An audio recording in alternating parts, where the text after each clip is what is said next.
उत्तरी दिल्ली नगर निगम के कर्मचारियों ने हड़ताल की चेतावनी दे दी है और वो एक दिन बाद यानी कि कल से हड़ताल पर जाने की बात कर रहे हैं। हमारे साथ बातचीत के लिए उत्तरी दिल्ली नगर निगम के मेयर जयप्रकाश जी हैं, उनसे बात करेंगे। जयप्रकाश जी, स्वागत है आपका।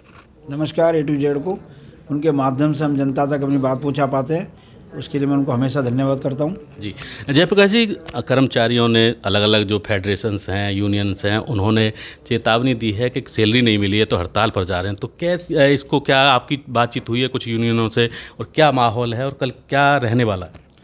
देखिए, ये बात हड़ताल वाली बात पूरा दिसंबर का महीना निकल गया, मुझे चिल्लाते और मैंने 13 दिन का धरना दिया, उसमें 3 दिन की भूख हड़ताल की। दिल्ली सरकार को बताया, उनके कान खोलने की कोशिश करी, लेकिन एक दिल्ली में ऐसी सरकार है जो कुंभकर्णी नींद में नहीं सो रही, नींद की गोली लेकर सो रही है। पता नहीं ऐसी कौन सी गोली लेकर सोते हैं कि वो जग ही नहीं पा रहे। उनको दिखाई नहीं दे रहा कि नगर निगम के बगैर शहर अस्त व्यस्त हो जाएगा। नगर निगम के कर्मी के अलावा शहर नहीं चल सकता और निगम कर्मी अपने वेतन के लिए तरस रहे हैं और निगम का पैसा दिल्ली सरकार ने रोका हुआ है। हमारा 13,000 करोड़ रुपया वो अगर रिलीज कर दें तो हमारे सभी सफाई कर्मचारी, हमारे डॉक्टर्स, हमारे टीचर्स, हमारे नर्स, हमारा डीवीसी कर्मचारी, हमारा सारा पैरामेडिकल स्टाफ, हमारे सभी उद्यान विभाग के लोग, हमारे इंजीनियर्स, जितने भी हमारे हेड ऑफिस, हमारे जोनल ऑफिस, हमारे इंस्पेक्टर, हमारे एलआई, हमारे जितने भी लोग हैं, सबको सैलरी भी मिलेगी, ड्यूज भी मिलेगा, एरियर्स भी मिलेगा और सारे बेनिफिट समय पे मिलेंगे। और विशेषकर जो हमारा पेंशनर है, जो आज अपनी पेंशन के लिए परेशान है, आज हमारे सहगल साहब जो कभी महापौर निवास के अंदर पीए हुआ करते थे, आज वो आए थे जी। उनकी आंखों में आंसू थे। एक बड़ा बुजुर्ग आदमी आकर के जब यहाँ ऐसी बात करता है तो हमारा दिल रोता है। लेकिन दुर्भाग्य है कि दिल्ली की आरोप आदमी पार्टी, उसका मन नहीं पसीजता। 60,000 करोड़ की सरकार कर क्या रही है? 60,000 करोड़ रुपये जा कहाँ रहा है? दिल्ली सरकार में करने के लिए कुछ भी नहीं है। जो कर रहा है वो सब निगम कर रहा है, भारत सरकार कर रही है। फिर वो पैसे का गमन करके उस पैसे को लेके कहाँ जाएंगी? तो मेरा निवेदन है, दिल्ली में कर्मी हड़ताल पे ना जाए, हमारा पैसा दे दो। क्या आपने यूनियनों से बात की है कि हड़ताल पर ना जाए? बिल्कुल, आज मैंने सारी जो एमसीडी एम्प्लॉयज़ यूनियन है उनसे आज मैंने बात की थी। कल सारे अध्यापक परिषद के लोग मेरे पास आए थे तो मैंने सभी टीचर से बात की थी। हमारी अन्य जो सफाई टीचर, जो हमारे सफाई कर्मचारी अलग अलग यूनियन मेरे से उन्होंने संपर्क किया है। इसके अलावा जो हमारे माली हैं उनकी यूनियन मेरे के पास अलग से मिलने के आई। सबसे मैंने अपील की है कि आप अपनी हड़ताल की कॉल वापस लो। हड़ताल आपको नहीं करनी है, मेरा आपसे निवेदन है। अगर हड़ताल करेंगे तो समस्या आएगी, लेकिन अभी वो अपनी बात पर अड़े हुए हैं। हम पूरा उनको मनाने के लिए प्रयास कर रहे हैं। अच्छा, ये माना जाए कि अस्पताल हैं बड़े, 5 से 6 अस्पताल नॉर्थ दिल्ली के पास हैं।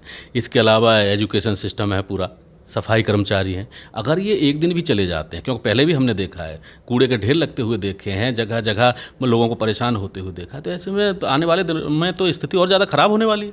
दिल्ली सरकार चाहती ही है जी। अगर उनको दिल्ली से प्यार हो, दिल्ली के लोगों से प्यार हो, तो दिल्ली की स्थिति खराब ही ना हो।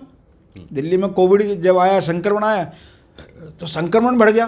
भारत सरकार अगर इंटरवेंशन नहीं करती, माननीय गृह मंत्री जी नहीं आते, तो कोविड से कौन बचाता? आज अगर वैक्सीनेशन की तैयारी है तो उसमें भी हमारे देश के माननीय प्रधानमंत्री जी को धन्यवाद है, जो उन्होंने 10 महीने के अंदर वैक्सीन तैयार कर ली। तो लगातार भारत सरकार का सहयोग तो हमें मिलता है, लेकिन जो दिल्ली सरकार की ड्यूटी है, जो उसकी जिम्मेदारी है, वो तो उसको निभानी पड़ेगी जी। मेरे साहब, कहीं ये नहीं लगता कि सत्ता में बीजेपी है और बीजेपी कहीं ना कहीं जिम्मेदारी से पीछे हट रही है? नहीं, ऐसे आरोप हैं विपक्ष के। नहीं, बीजेपी कहाँ से जिम्मेदारी से हट रही है? हम तो आगे बढ़ के काम कर रहे हैं। अगर हम जिम्मेदारी नहीं मानते तो हम कर्मियों को बुलाते क्यों? हम उनसे बातचीत क्यों करते? हम लगातार उनसे संपर्क क्यों साध के रखते? और हर परिस्थिति में हमने सामने होकर के बात की, फ्रंट में रहकर के बात की। हमने कभी पीछे हट के बात नहीं की। अगर कर्मियों के बीच में गए, उनके गुस्से का कोप भाजन भी हुए, तो हम उनके बीच में जा करके हुए और उनको समझाया भी है, मनाया भी है, और फिर उनको साथ वापस काम पे भी लेकर के आए। लेकिन जो दिल्ली सरकार चाहती है बार बार दिल्ली की नगर निगमों को अस्वस्थ करना, उसमें वो कामयाब नहीं होगी।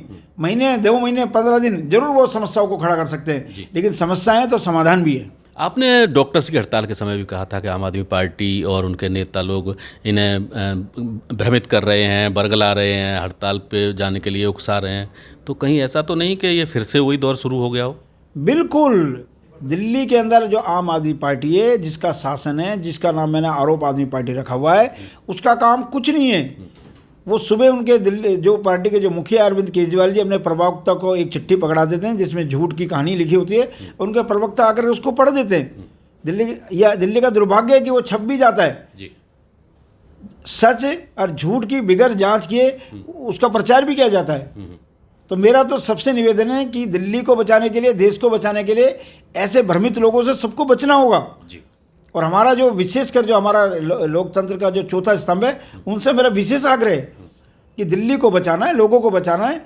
इस ऐसे समय में दिल्ली सरकार पर आपके माध्यम से प्रेशर बनना चाहिए कि निगमों का पैसा जारी हो, समय पे निगम कर्मियों का वेतन मिले, दिल्ली का विकास हो। और दिल्ली का विकास बिगड़ नगर निगम के नहीं हो सकता, ये दिल्ली सरकार को भी पता है और हमें भी पता है। फिर भी दिल्ली सरकार जानबूझ के ऐसी स्थिति को खड़ा कर रही है, वो बहुत ही दुखद बात है। बहुत इसकी मैं निंदा करता हूँ। जयप्रकाश जी, बहुत बहुत शुक्रिया हमारे से बात करने के लिए। धन्यवाद। Thank you A to Z।